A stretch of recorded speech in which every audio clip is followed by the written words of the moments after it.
Assalamualaikum warahmatullahi wabarakatuh. Alhamdulillah. Halo sobat sekalian, patut kita bersyukur kehadirat Allah Subhanahu wa taala. Di Ramadan ini kita bisa membersihkan diri kita dari segala dosa. Di Ramadan ini kita bisa banyak berdoa kepada Allah. Di Ramadan ini kita bisa menjauhkan dari segala dosa, menjadikan Ramadan sebagai riyadhah menempuh jalan yang jauh lebih bercahaya, yaitu cahaya Islam. Cahaya Islam itu adalah keimanan. Ketika keimanan itu menjadi lampu penerang bagi diri sendiri, sehingga bisa melihat bedanya antara sunnah dan bid'ah. Jadi ada cahaya menerang, cahaya petunjuk. Apalagi kalau berbicara Al-Quran. Jadi yang pertama, Al-Quran ini dikatakan Syahrul Ramadan alladzi unzila fihi Al-Quran. Ramadan adalah bulan diturunkan Al-Quran. Ramadan bulan yang penuh wahyu. Ramadan penuh hikmah. Ramadan penuh rahmat. Jadi kalau Al-Quran kan hikmah, rahmat, petunjuk semua ada dalam Al-Quran. Maghfirah itu ada di dalam Al-Quran semuanya. Sehingga bermacam-macam orang menyebut bulan Ramadan bulan maghfirah, bulan rahmah, bulan barakah. Yaitu tadi. Kemudian bulan pahala, lipat ganda pahala. Jadi semuanya itu ada pada bulan Ramadan. Nah, kemudian bulan Tafrik membedakan antara hamba Allah yang dekat kepada sunnah dan bulan yang membedakan hamba Allah yang banyak berbuat bid'ah. Jadi masalahnya di dunia ini adalah sunnah dan bid'ah. Ada yang pendukung sunnah, ada yang pendukung bid'ah. Pendukung sunnah sudah pasti mereka yang diberi hikmah oleh Allah untuk bisa memahami sunnah. Tapi ada pula orang yang diberi istidraj oleh Allah, orang cerdas, pandai, tetapi tetap menjadi pendukung bid'ah. Itu. Kalau kita bercermin kepada sejarah dahulu kala itu, sejarah Nabi, ya sejarah sejarah fiqhus sirah, sejarah Islam, yaitu tidak sedikit orang-orang hebat yang pada akhirnya jatuh ke dalam bid'ah, sehingga tidak sedikit pula ulama-ulama hadis yang hadisnya menjadi lemah karena perbuatannya. Tentu kalau dilihat dari faktor ini, memang ilmu itu terpengaruh oleh keberadaan diri kita sendiri. Sejauh mana eksistensi kita sebagai seorang yang berilmu, apakah bisa mempertahankan ilmunya atau justru melemahkan ilmunya dengan berbagai macam pandangan yang membuat kita pada akhirnya mengambil kesimpulan yang salah di dalam beragama itu. Ini yang akan terjadi. Saya punya sahabat dulu di Facebook ya. Jadi sahabat saya itu namanya Asfi Raihan, yang juga dikenal di yaitu Ustadz Asfi Raihan. Jadi saya ingat dengan wajah Asfi Raihan, beliau ini yang mengingatkan saya kepada sosok muda yang progres, pemberani juga gitu. Bahkan pernah itu ya ingin bertemu saya, tapi itu sekitar tahun masih baru-baru di Facebook gitu. Ketika terjadi diskusi saya dengan Asfi Raihan ini di Facebook gitu. Ya, jadi mungkin beliau ini adalah sosok Asfi Raihan. Jadi Ustadz Asfi Raihan ini memang muda. Kalau dari biografinya sih ya sama. tadi UIN, kemudian Darus Sunnah ya. Nah, apa komentar Ustadz Asfi Raihan ini di dalam komentar-komentarnya berkaitan dengan Ar-Razi dan filsafat? Mari kita dengar ya. Karena orang kan suka menghubung-hubungkan ya. Kalau dia jurusan filsafat maka otomatis jadi filosof. Enggak juga. Semakin paham orang dengan filsafat, semakin paham bagaimana seluk-beluk filsafat, semakin paham bagaimana kelemahan-kelemahan filsafat. Tentang Abu Ya dikit ya Kang Hafiz ya. Saya kenal Abu Ya Razi Hashim itu sejak tahun 2005 kenal dengan beliau. Saat itu beliau lebih dahulu kuliah, dan di samping kuliah di UIN beliau masuk Darus Sunnah ilmu hadis, jurusan ilmu hadis.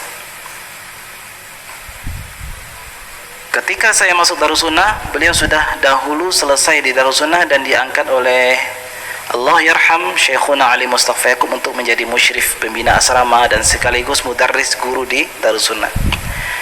Nah, karena kita saling kenal dengan Abu Ya Ar-Razi, maka saya sering tuh masuk ke kamar beliau.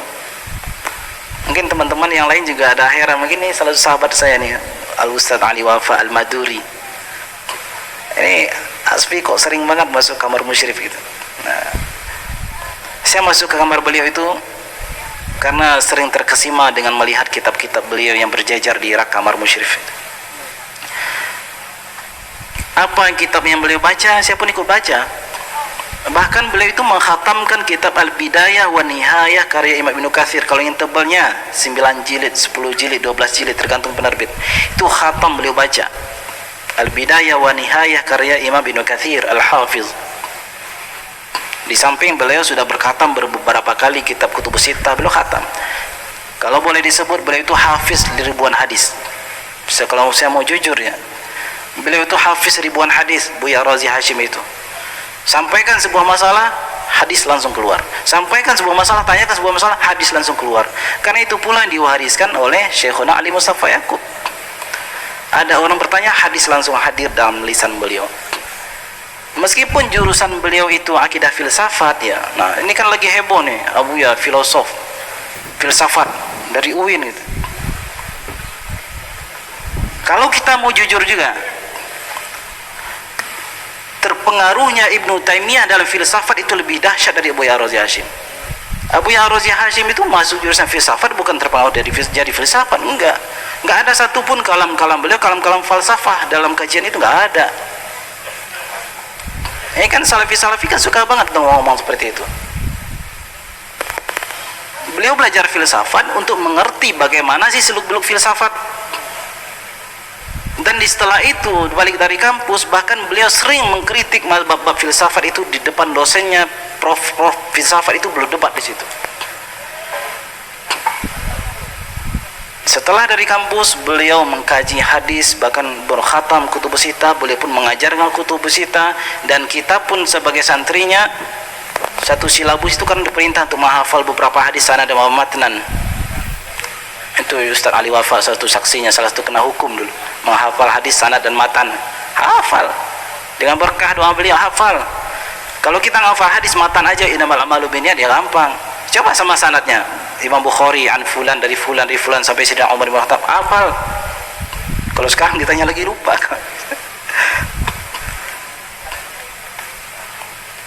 Ibnu Taimiyah itu Syekhul Islam yang disampaikan teman-teman salafi itu jauh lebih ahli filsafat, jauh lebih berfilsafat dari Abu Ya Razi. Boleh dites. Filsafat madiyah, filsafat materialisme itu ada pada Ibnu Taimiyah. Bahkan filsafat yang bukan filsafat atau yang disebut dengan sofisme itu dianut juga oleh Ibnu Taimiyah. Kita punya sahabat-sahabat juga yang ahli filsafat, alumni Al-Azhar. Mereka juga menjadi saksi dari karya-karya Ibnu Taimiyah itu, bahwa ternyata Ibnu Taimiyah itu juga sangat filosof. Bahkan ada tokoh ulama dari Libanon, beliau kalam-kalam falsafah dalam kajian itu nggak ada.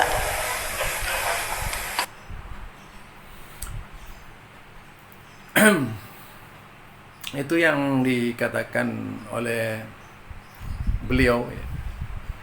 Saya dengan anak muda sebenarnya sangat senang sekali kalau progresif ya, dinamis dalam pemikiran itu, karena saya pernah menjadi orang muda itu yang suka juga berdebat dulu. Jadi kalau ingat Ustadz Asfi Raihan ini, ingat masa muda-muda saya. Tadi jelasnya menuturkan tentang Dr. Ar-Razi Hasim, yang tentu saja dikatakan banyak hafal hadis, ya, banyak hafal, sudahlah dikatakan hafiz hadis, di samping kemampuannya juga sebagai dokter filsafat, bukanlah terperosok ke dalam filsafat, kemudian dibandingkan dengan Ibnu Taimiyah. Ajib. Jadi seolah-olah kelasnya Ibnu Taimiyah itu lebih hebat Hasim Ar-Razi gitu. Jadi Ar-Razi Hasim dengan Ibnu Taimiyah jelas tuh perbedaannya amat sangat ya. Kalau dalam berbagai macam pemikiran Ibnu Taimiyah dari kitab-kitabnya, justru kita bacalah kitab-kitab khususnya itu ya, Majmu' Fatawa misalnya. Kita baca juga itu misalnya Aqidatul Wasithiyah li Ibnu Taimiyah, dan beberapa kitabnya lagi, termasuk muridnya, yang nggak bisa lah kalau kemudian dibandingkan dengan Ar-Razi Hasim, dan sudah sangat dikenal di kalangan rival-rivalnya dahulu kala siapa Ibnu Taimiyah itu. Yang jelas beliau adalah figur Ahlus Sunnah yang paling berani mengemukakan pendapat di depan orang-orang, dan tidak pernah menggunakan filsafatnya untuk melahirkan sikap antipati lawan-lawannya, tetapi yang disampaikan itu memerangi bid'ah yang kita pahami itu, karena unsur pembicaraannya itu menuju berkaitan dengan istiwa, berkaitan dengan sifat Allah, yang pada waktu itu marak teori-teori Asy'ariyah. Itu yang kita ketahui dari Ibnu Taimiyah ya. Tentu saja perlawanan Ibnu Taimiyah ini memang juga ada usaha untuk mengeneralisir bahwa dia juga belajar ilmu sufi, dia juga belajar filsafat gitu. Bahkan berbagai macam ditarik kepada filsafat materialisme dan sebagainya. Apa filsafat eksistensialitas. Wow. Berbagai macam pola yang dikembangkan untuk menyerang Ibnu Taimiyah itu biasa. Tapi yang jelas Syekhul Islam Ibnu Taimiyah ini menjadi ilmu. Loh, kalau dibandingkan dengan Hasim ya nggak ada apa-apanya. Kenapa harus dibandingkan kepada Hasim? Apa yang hebat dari Hasim dibandingkan dengan Ibnu Taimiyah gitu? Ulama-ulama di dunia ini banyak juga yang menggunakan referensi Ibnu Taimiyah. Tidak perlulah kemudian merendahkan Ibnu Taimiyah dan lebih hebat Hasim gitu. Ini namanya kecelakaan intelektual yang seperti ini. Itu ya. Jadi masa sekelas Hasim mau dibandingkan dengan Ibnu Taimiyah? Apa tidak bandingkan saja dengan Imam Syafi'i, membandingkan saja Imam Ahmad? Ini apa tujuannya sebenarnya ini? Dibanding-bandingkan seperti itu. Ibnu Taimiyah dengan referensi yang sulit, dengan dengan Hasim Asy'ari dengan referensi yang mudah sekarang ini bisa beli di toko-toko dan sebagainya. Dengan Ibnu Taimiyah yang banyak belajar dari guru-guru, dan bukan hanya satu gurunya itu.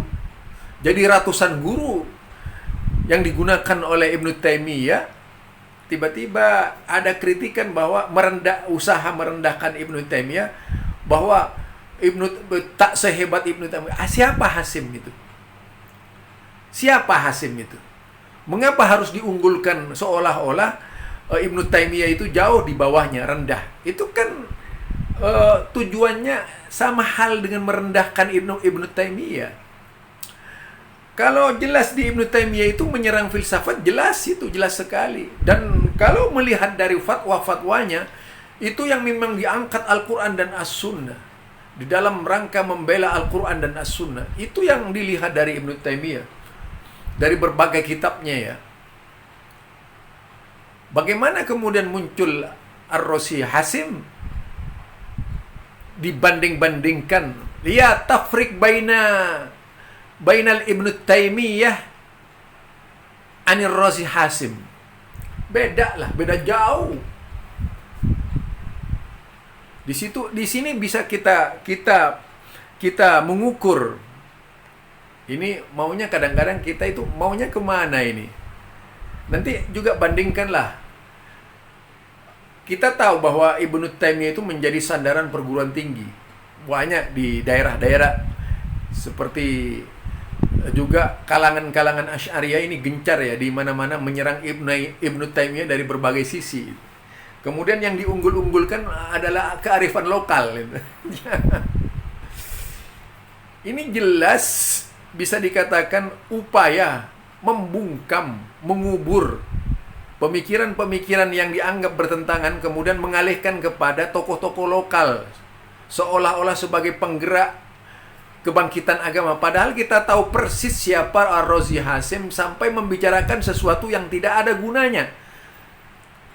Bahkan mengungkit-ungkit sesuatu yang pernah terjadi di abad-abad lalu. Bukan lagi mengkritisi filsafat, tetapi justru masuk dalam dunia filsafat dan kemudian membaca buku-buku sufistik yang beraliran ekstrim tadi itu, hingga membicarakan hakikat ruh dan sebagainya, kemudian membicarakan hakikat Allah dan Muhammad sallallahu alaihi wasallam. Ini kan celaka itu. Jadi esensi dari pembicaraan Hasim itu yang ditangkap. Na'udzubillah min dzalik. Itu ya yang saya maksudkan. Kita lanjutkan. Ini kan salafi-salafi kan suka banget ngomong seperti itu. Wow. Salafi lagi yang dibentur. Langsung suka lah salafi. Jadi di sini jika kita lihat, sebenarnya ini propaganda anti salafi, karena sudah tidak menunjukkan disiplin ilmunya. Seharusnya kalau tadi dikatakan dari sisi ilmu hadis, dari sisi tafsir sudah menguasai hadis dan sebagainya, itu cara kritiknya bukan mengkritik person-person salafinya, tapi dikritik itu dari sisi kualitas yang dibicarakan oleh teman-teman salafi. Nah, ini kan pada akhirnya nanti ingin memposisikan bahwa ini adalah sebuah kelompok yang paling perhatian terhadap Islam, sementara di Arab, di Yaman, mereka yang dianggap aliran salafi Wahabi itu tidak konsis di dalam memahami Islam. Pasti ke sana arahnya nanti kalau sudah berbicara salafi gitu. Nanti akan memposisikan salafi itu ya pada intinya seperti dikatakan oleh Gus Dofir ya, itu salafi palsu gitu. Nanti ke arahnya ke sana. Itu salah satu pemahaman Gus Dofir kemarin itu yang saya angkat. Jadi ini intinya kalau melihat dari pembicaraan, terasa bahwa arah pemikiran ini yaitu mengubur pemikiran Ibnu Taimiyah di Indonesia. Kemudian menawarkan pemikiran baru. Nah, ini pemikiran kami ini lebih bagus daripada pemikiran Ibnu Taimiyah gitu. Pemikiran kami ini lebih bagus daripada salafi. Nah, itu yang pada akhirnya akan muncul. Kita lanjut. Beliau belajar filsafat untuk mengerti bagaimana sih seluk-beluk filsafat. Dan setelah itu balik dari kampus, bahkan beliau sering mengkritik bab-bab filsafat itu di depan dosennya. Prof filsafat itu belum debat di situ. Lah, kenyataannya di dalam ceramah-ceramahnya Hasim itu justru semuanya berbau filsafat, termasuk berkaitan dengan sufistik yang dikembangkan dari Dr. Ar-Razi Hasim. Itu memang sangat berbau filsafat, didasarkan kepada pemikiran-pemikiran filsafat. Bukan mengkritisi lagi. Kalau cuma mengkritisi dari sisi teori, apa teori filsafat?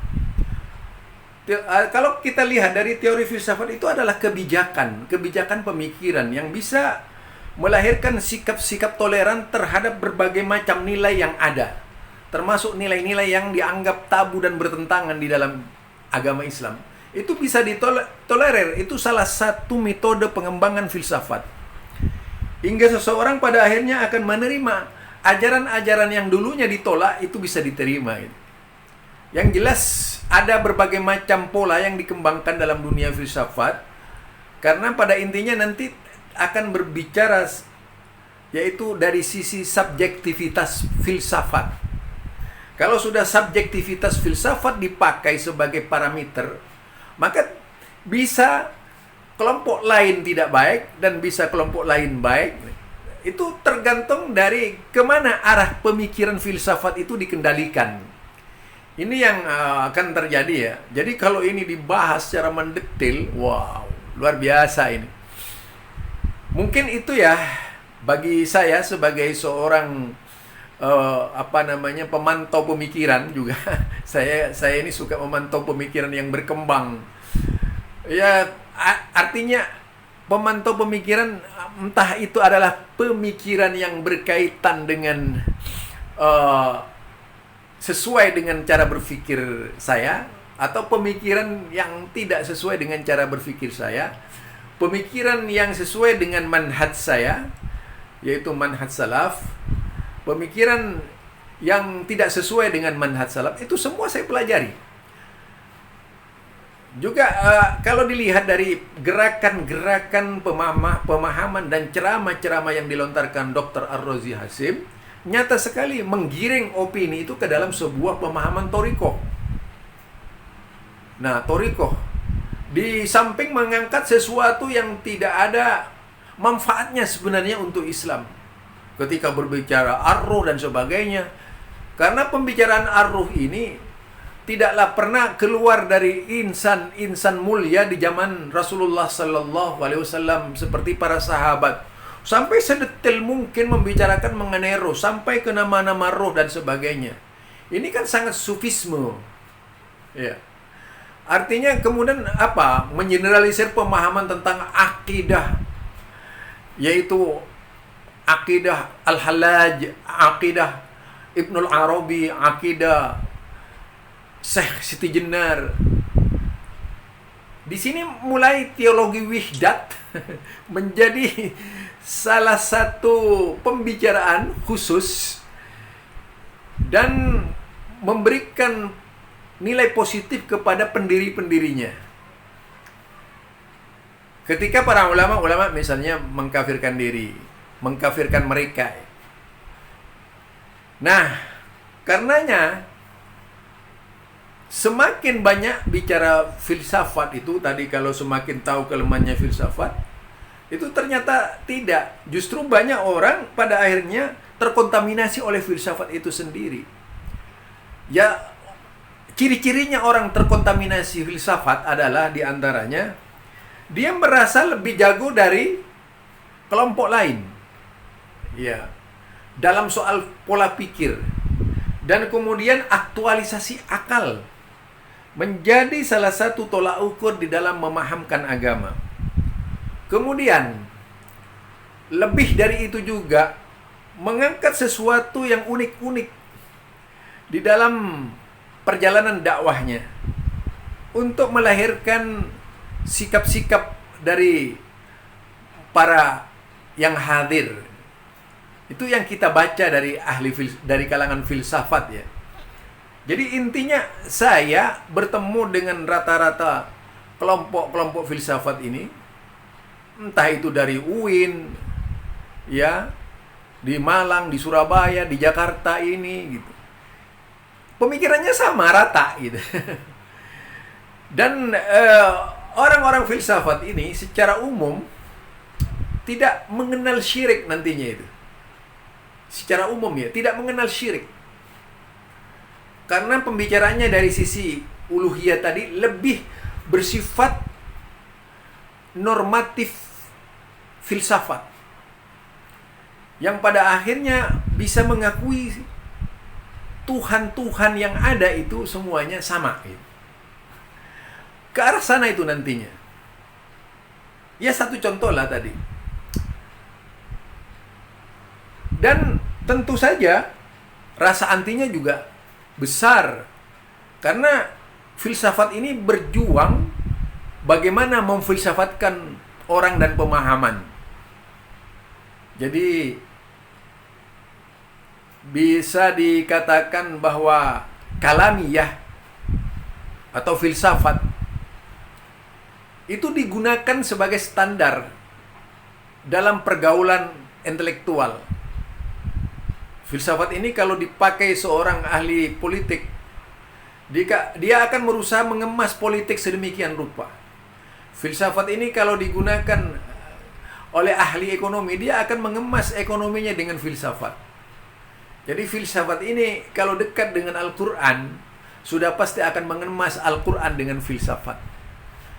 Bicara hadis, menggunakan pendekatan filsafat. Akhirnya semuanya itu dipandang dari sisi teologi filsafat. Nah, kalau sudah teologi filsafat, akhirnya akan mencari pengertian misalnya tentang Tuhan, Allah misalnya. Hingga pada akhirnya kalau istilah ilahi, ketika kata ini berdiri sendiri, ilah itu bisa dipisah dari kalimat misalnya Allah gitu. Allah itu adalah idgham alif dan lam. Kemudian ada yang dibuang, khadaf. Jadilah Allah dari al-ilah itu. Ini kalau menggunakan teori Sibawe ya, misalnya ini difilsafatkan. Nah, ketika berdiri ilah itu, maka terjadi pembenaran. Jadi maknanya Allah dari kalangan ini dulu, waktu ada UIN dari Malang ya dulu ya, teman saya ini. Akhirnya Allah itu diterjemahkan ke dalam berbagai macam pengertian, dalam macam makna. Bisa berarti Allah Tuhan Rob, bisa berarti Allah Tuhan batu, bisa berarti Allah itu Tuhan binatang dan sebagainya. Akhirnya ngawur pemahaman seperti itu. Ini satu contoh produk pemikiran filsafat ketika bermain bahasa. Nah, itu kalau kita melihat pada Dr. Ar-Razi Hasim, ya seperti istilah Ahmad dan Muhammad. Itu Ahmad dan Ahad. Itu sudah kombinasi pemikiran filsafatnya yang keluar sudah. Akhirnya akan menarik bahwasanya Ahmad itu adalah Ahad. Ahad itu adalah Ahmad. Intinya nanti ke sana. Apalagi kemudian jika menggunakan yaitu Ibrazul Muhammadiyah, menjelmanya sifat-sifat Muhammad kepada diri insan yang bernama Muhammad, di mana dikatakan pada akhirnya bahwa Muhammad itu adalah cahaya Allah dan sebagainya. Itu barangkali kalau ditarik dari filsafat, orang dibuat kabur memahami Nabi Muhammad sallallahu alaihi wasallam. Ini kalau dilihat dalam teologi Nasrani, ya sama saja. Bagaimana ketika Yesua Hamansia itu dianggap sebagai titisan Tuhan. Akhirnya meniadakan Yesus sebagai manusia, tapi 100% manusia, 100% Tuhan. Akhirnya seperti itu nantinya. Sementara kalau dibaca lebih lanjut apa yang dikatakan oleh Ar-Razi itu dalam memahamkan ar-ruh itu tidak beda dengan cara-cara Nasrani memahamkan ar-ruh. Ini barangkali ya dari saya sekedar tanggapan dari apa yang dikatakan oleh Ustadz Asfi Raihan. Tentu saja tidak lain ini menyambung pemikiran antum. Yang mudah-mudahan bisa memberikan motivasi lah kepada kita sekalian untuk lebih hati-hati di dalam mengadopsi dan memahami seseorang ketika menyampaikan ceramah.